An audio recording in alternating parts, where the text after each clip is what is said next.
Khanya Nediski. Please subscribe to Khanya Nediski. Okay, bafethu, today we have a big game between Orlando Pirates and Kaizer Chiefs. It's going to be a tough game from both teams. If we speak equality, Orlando Pirates iphethe quality, Kaizer Chiefs iphethe quality. But I think in this game there will be lots of goals, and I doubt there will be a draw. One team will win. In game of football, there's only one team which win 3 points. Okay, bafethu, if usibheka i-Orlando Pirates, soqala sibheke ukuthi i-Orlando Pirates ke iplay-lekha khona and i-Kaizer Chiefs as well.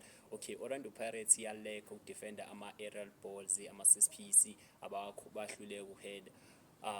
Sibonile in previous 2 games, Orlando Pirates against Pyramid ba-conceded 3 goals ngama-set piece. I think lapho iyona ndawo akumele ube basebenzile kuyona, cause if bezokwenza amaphutha afanayo, I think bazoba senkingeni, cause i-Kaizer Chiefs inawo ama-player akhona ukuthi aphakame kuma-set piece, like Safoti Cruz, bakhona naboduba bangaphakama. And then mangabe simuvela kuyona imigli Orlando Pirates stable and everything. I think they can play imigli stable, but if uMakhauza, I doubt ukuthi uMakhauza uzobe khona. I think uTalente Mbatha, they can pair him with Goodman Mosele. I think they can balance their midfielder if they can pay him with Goodman Mosele, because Goodman Mosele physically ukhona, technically I think he's brilliant, Goodman Mosele. Mangabe sibuela ngo-Kaizer Chiefs in the middle baphethe bakhona abadlali abangakwazi ukuyibamba igame, the likes of Yusuf Mati, bane-experience. I think they can do better.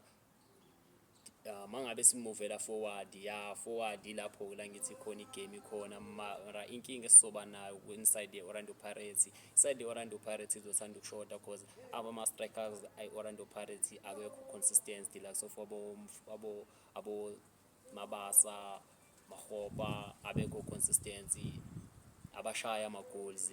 Mara I think igame izowinwa emawingeni.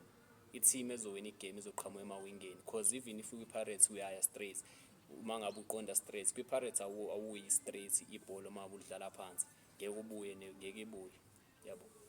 That's why ngithi mina i-goal izoqhamuka esayidini. If abomathi nabo bangakhona ukushaya amawindi befaka ibhola emasayidini, bazoqhamuka o-Depruz, and then something will come out for Kaizer Chiefs. And then if i-Pirates, because uma ngabe uzothi uyabheka abombokazi strong, uma ngabe uza phansi yaba i-Pirates izokuvalela. And then even if i-Pirates izodlala ibhola, because uma ngabe ukuthi idlala uMahopa, I think uMahopa uzomele ajwayele ukuthi mangabe ibhola liza emiglini bemfakele kephi kuma-spaces, besebenzisa ama-space, qhuma ama-through ball. That's where I think Pirates can score. And enye into aboMofokeng, Kaizer Chiefs kuzomele ibheke, because Mofokeng and Kotza, they can cut back, they can cut in, they can dribble. Yabona makhunya ama-dribbling wizard. I think sure about the likes of Mofokeng and Kotza. When we talk about strikers, I think Orlando Pirates second half, they had to introduce Radiopan. I think he can show up. Today it's a big game, yeah, I know. And then ufana samncane, what I think and ikhona into angayenza egamini. Mara all in all, there will be a winner.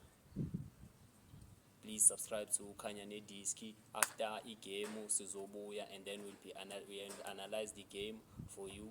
Thank you so much. Please subscribe.